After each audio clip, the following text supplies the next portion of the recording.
नमस्ते स्टूडेंट्स। आज हम सब सुरभि पाठ के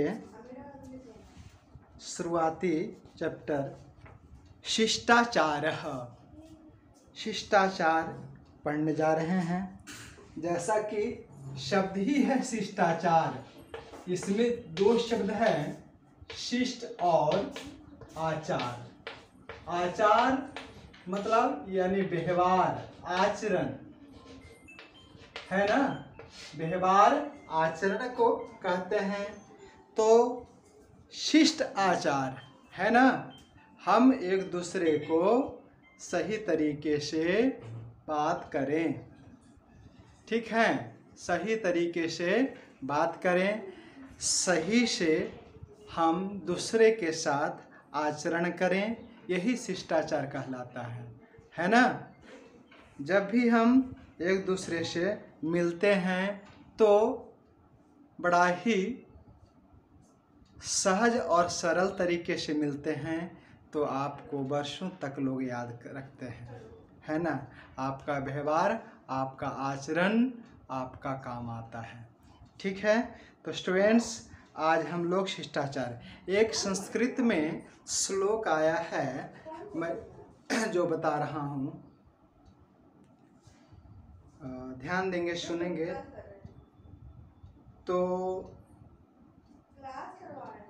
वहाँ पर ध्यान दीजिएगा। ये श्लोक है, न कश्चित कस्यचित मित्रम न कश्चित कस्यचित शत्रु, न कश्चित कस्यचित मित्रम न कश्चित कस्यचित शत्रु, व्यवहारे न जायन्ते मित्राणि शत्रवः तथा। यह श्लोक कहीं और का नहीं, आपके पाठ पुस्तक सुरभि में दिया हुआ है। आप सुनेंगे और खोजेंगे, आपके पाठ पुस्तक में मिल जाएगी, है ना। तो इसका भाव है, न कोई किसी का शत्रु होता है, न कोई किसी का दुश्मन होता है, न कोई किसी का दोस्त होता है, मित्र होता है। तो कौन क्या होता है, उसके व्यवहार, उसके आचरण से दोस्त और शत्रु बनते हैं, ठीक है। उसके व्यवहार से ही शत्रु और मित्र बनते हैं, ठीक है। तो हम सब के साथ अच्छे व्यवहार करें, अपने गुरुजन, अपने माता पिता, अपने दोस्त या अनजान भी व्यक्ति से साथ हम सामान खरीदते हैं, बेचते हैं, लेते हैं, वहाँ पर भी शिष्टाचार दिखाई देना चाहिए। गाड़ी पर चढ़ रहे हों, रेल पर चढ़ रहे हों, अब हम सामान ले रहे हैं, लाइन में खड़े हैं। आज के डेट में होता है कि दवा की दुकान पर जाओ, लंबी लाइन लगी हुई है, वहाँ पर देखते हैं कि हम लाइन में खड़े हैं, तब तक दो आदमी आगे चला गया। एटीएम में पैसा निकालने के लिए जा रहे हैं, वहाँ दो आदमी आपसे आगे चला जाएगा, तो हम मजबूरन कहना पड़ता है, ये शिष्टाचार तो नहीं है। आखिर मैं लाइन में क्यों खड़ी हूँ, लाइन में क्यों खड़ा हूँ, आदमी बोलेगा ना। टिकट लेने जाते हो तो आदमी 10 लाइन पीछे, एक आदमी आगे जाला करके हाथ में काउंटर बढ़ा देता है, विरोध सब कोई करने लगते हैं। तो ये आचरण नहीं होता है। कोई को उतना ही समय बहुमूल्य होता है। आप समय का ध्यान दें और शिष्टाचार का भी ध्यान दें, जिसके कारण ऐसा नहीं कि आपके ऊपर कोई उंगली उठावे। यदि इस तरह से करते हो तो उंगली उठेगी ही उठेगी। हो सकता है उस स्थिति में आपसे कोई न कोई उलझ भी सकता है। तो आपके व्यवहार से आपके दोस्त बनते हैं, आपके शत्रु बनते हैं। तो चलिए आइए, शिष्टाचार में आपके सुबह ही उठते हैं तो हमारे लिए संस्कृत के शब्द है सुप्रभातम। सु उपसर्ग है, प्रभात यानी सुबह। यह जो सुबह का समय है बड़ा ही सुंदर बीते। हम ईश्वर का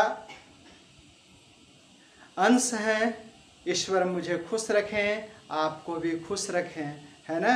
सुप्रभातम से स्टार्ट करते हैं। दोपहर में जब मिलते हैं तो सुमध्याह्नम। इसी प्रकार सायंकालीन बेला में मिलते हैं, सुसायम, शुभ सायं। रात्रि में मिलते हैं, शुभ रात्रि। इस प्रकार से हम दूसरे से एक दूसरे को मिलते हैं तो हम करते हैं प्रणाम। अब कोई आपको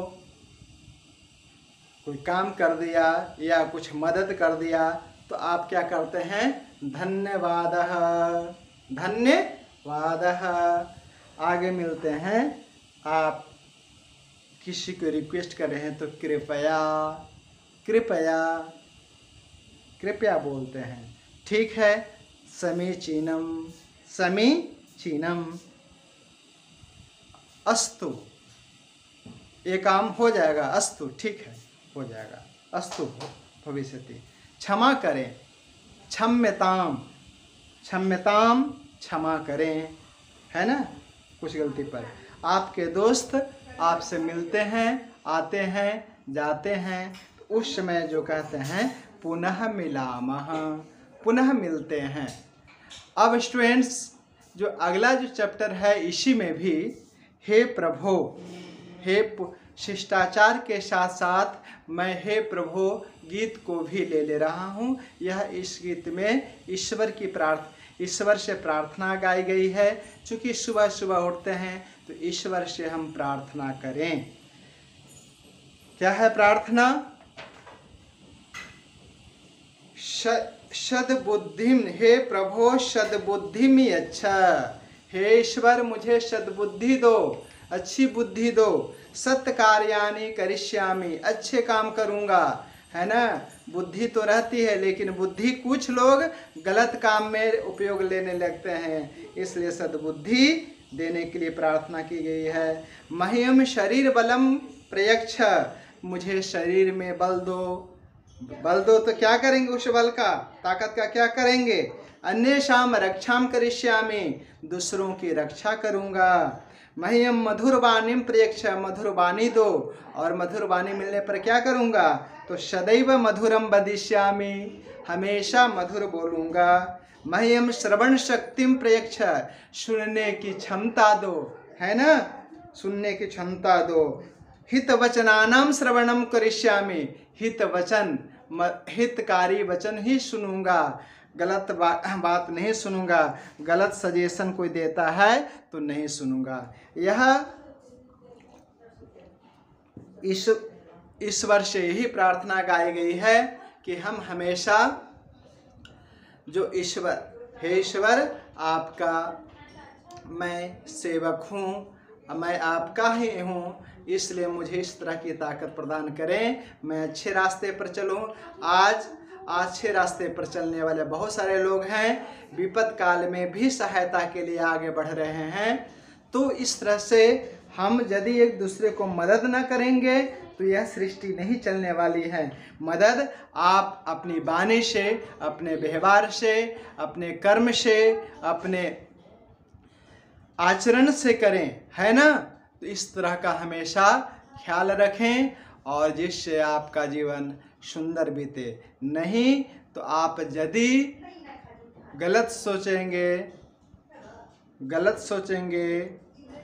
कि मैं ताकतवर हूँ, अपनी ताकत से दूसरों को मिटा दूंगा, तो यह सोच हमारी गलत है, क्योंकि हमसे लोग और भी ताकतवर हैं, है ना। तो आप दूसरों को सताना चाहिएगा तो आपके भी 10 दुश्मन खड़े हो जाएंगे। लेकिन एक छोटा सा मदद यदि दूसरों को पहुँचाओगे तो ज़िंदगी भर याद किया करेगा कि हाँ, यह बुरे समय में मेरा मदद किया था, या ज़रूरत पड़ने पर मुझे मदद किया था। तो हम ज़रूर दूसरों को मदद करें। और आप कड़े होकर के दूसरों को चुप तो करवा सकते हो, लेकिन हमेशा वह आप चुप नहीं, आपके मन में हमेशा प्रतिकार की भावना उत्पन्न होती रहेगी। अच्छा मौका मिलेगा तो आपको भी मैं जवाब जरूर दूंगा, और समय पाने पर समय बेशमय जरूर वह याद दिलवा देता है। आज या आप कह देते हैं बड़ा अकड़ कर चलते थे, आज कहाँ चली गई अकड़। तो इस प्रकार से हम ऐसा काम कभी न करें। जब भी मिले तो बड़ा विनम्रता से मिले, यदि संभव है तो मदद करें, नहीं संभव है हाथ जोड़ करके खड़े हो जाइए, भाई हमसे नहीं बनने वाला है और कुछ मदद चाहिए तो हमसे आप ले सकते हो। तो इस प्रकार से ये प्रभु गीत आपका है बहुत अच्छा। और मैं शिष्टाचार की बात कहा, बहुत दूसरों के साथ हमेशा मिलजुल कर रहना चाहिए, दूसरों का आदर सम्मान करना चाहिए। थैंक यू स्टूडेंट्स, आज की क्लास में इतना ही।